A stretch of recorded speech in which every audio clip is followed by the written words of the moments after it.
under customary law ang nag-exercise po ng soberanya over Scarborough Shoal now is no longer the Philippines, but China. So de facto ho, ang may-ari na ng Scarborough Shoal ngayon ay China.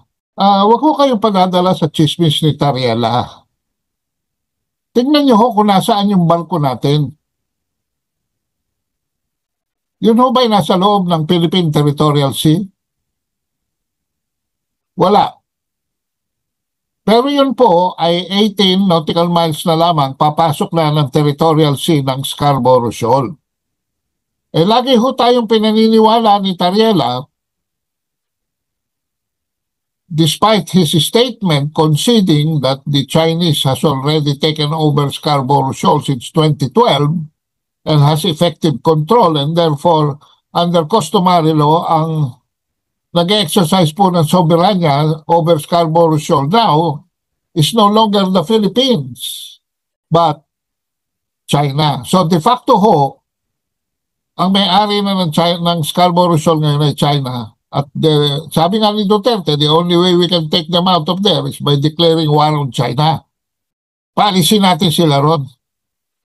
Kaya ba natin yon? For the meantime po, yung territorial sea ng China, ng Scarborough Shoal, na hawak ng China, extends to 12 nautical miles from the coastline of Scarborough Shoal.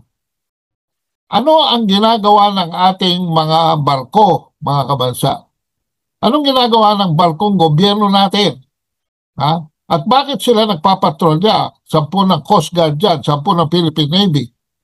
Ganong yan ay halos lampas na ng 70 nautical miles mula sa ating territorial sea sa bandang Zambales. Mas malapit ho sila sa Scarborough Shoal kaysa sa Zambales. Nagpapatrolya sila ron. Ha? Ano ho ba ang karapatan ng Pilipinas na magpatrolya diyan sa labas ng territorial sea natin? Wala po. Wala po, mga kabansa. Pag tayo lumabas sa ating poder, yan po, outside of the territorial sea natin, yan po ay high seas na.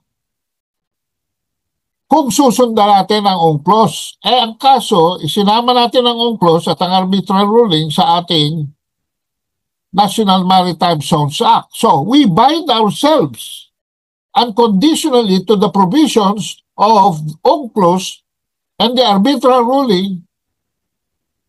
Pinasikip po natin ang ating, wala na tayong elbow room, pumasok tayo dyan sa loob ng batas. Samantalang ang China ay hindi po bound by the arbitral ruling. Yan ang problema natin. Pasok tayo ng pasok sa kung ano-ano mga sinasabi ng mga abogado, ganong nawawala na tayo ng options.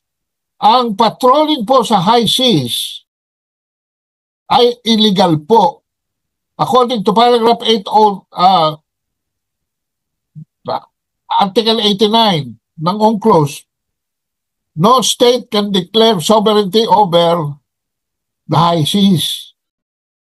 Wala pong karapatan dyan magpatrolya ang Pilipino. Bakit nila ginagawa yun? Para proteksyonan daw ang mga fishermen natin?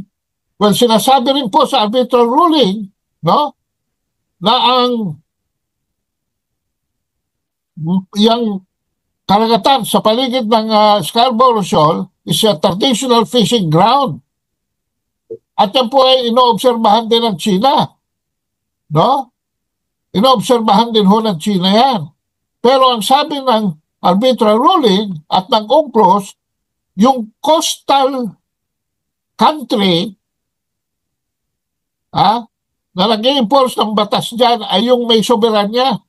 So China po is only enforcing maritime conduct dyan sa area na yan.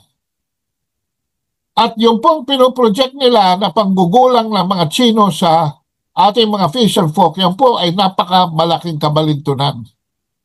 Fishing is not an absolute right. Lalo na kung ang mga fishermen ay papasok sa territorial sea ng ibang nasyon.